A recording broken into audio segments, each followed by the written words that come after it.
നമസ്കാരം. റാഫ്റ്റർ ഫുട്ബോളിലേക്ക് അവർക്കും സ്വാഗതം. നെയ്മർ ഇല്ലാതെ എന്ത് സാൻഡോസ് പൊട്ടി മതിയായി. ഇന്നിപ്പോൾ ഇതാ 2-0 സാവോ പോളോയോട് തോറ്റിരിക്കുകയാണ്. പുലിസ്റ്റ A1 ടാപ്പിയുടെയും ലൂസിയാനയുടെയും ഗോളുകൾക്ക് സാവോ പോളോ സാൻഡോസിനെ പരാജയപ്പെടുത്തി. ഇപ്പോൾ ഇതിൻ്റെ മുമ്പത്തെ കളിയിലോ ഷാപ്പെ കോയിൻസ് ഇട്ട് പണി കൊടുത്തു, 4-2 തോൽപ്പിച്ചു. അതിന് മുമ്പത്തെ കളിയോ ബ്രാഗന്റിനയുമായിട്ട് ഗോൾ ചെയ്ത സമനില, അതിനു മുമ്പ് കൊറിന്ത്യൻസിനോട് 1-1 സമനില, ഗ്യുഡാനിയുമായിട്ട് 1-1 സമനില, പാൽമറോസിനോട് 1-0 തോൽക്കുന്നു. ഇങ്ങനെ വല്ലാത്തൊരവസ്ഥയിലൂടെ കടന്നു പോകുന്ന സാൻഡോസിനെയാണ് നമ്മളിപ്പോൾ കണ്ടുകൊണ്ടിരിക്കുന്നത്. അതുകൊണ്ട് തീർച്ചയായിട്ടും മുന്നോട്ട് പോകണമെങ്കിൽ മാറ്റങ്ങൾ ഉണ്ടായേ പറ്റൂ എന്ന് കൃത്യമായ ധാരണ സാൻഡോസിനുണ്ട്.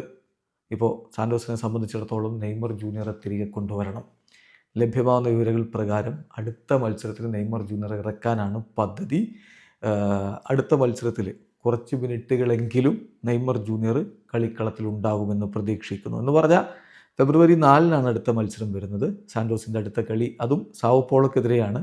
ആ മത്സരത്തിൽ നെയ്മർ ജൂനിയറെ ഇറക്കുക എന്നുള്ളതാണ് പ്ലാൻ. ഇന്ത്യൻ സമയം പറഞ്ഞാൽ ഫെബ്രുവരി 5 പുലർച്ചെ 4:30 സാവോ പോളോ വേഴ്സസ് സാൻഡോസ് മത്സരമുള്ളത്. നിങ്ങൾക്കറിയാമല്ലോ, നെയ്മർ ജൂനിയർ പരിക്കിൻ്റെ പിടിയിലായിട്ട് കളിക്കളത്തിന് പുറത്താണ്.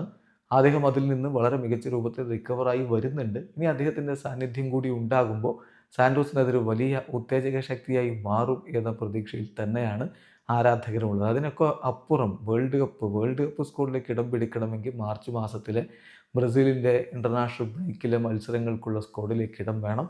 അതുകൂടി നെയ്മർ ജൂനിയർ ഇപ്പോൾ കൃത്യമായിട്ട് ലക്ഷ്യം വെക്കുന്നുണ്ട്. ഏതായാലും പൂർണ്ണ സജ്ജനായി നെയ്മർ ഇതാ അടുത്ത മത്സരത്തിന് ഇറങ്ങും എന്നാണ് ബ്രസീലിയൻ മാധ്യമങ്ങൾ റിപ്പോർട്ട് ചെയ്യുന്നത്. വീഡിയോ അവസാനിക്കുന്നു. ഫുട്ബോൾ ലോകത്തെ കൂടുതൽ വിശേഷങ്ങളുമായി റാഫ് ടോക്സിൽ എത്താം.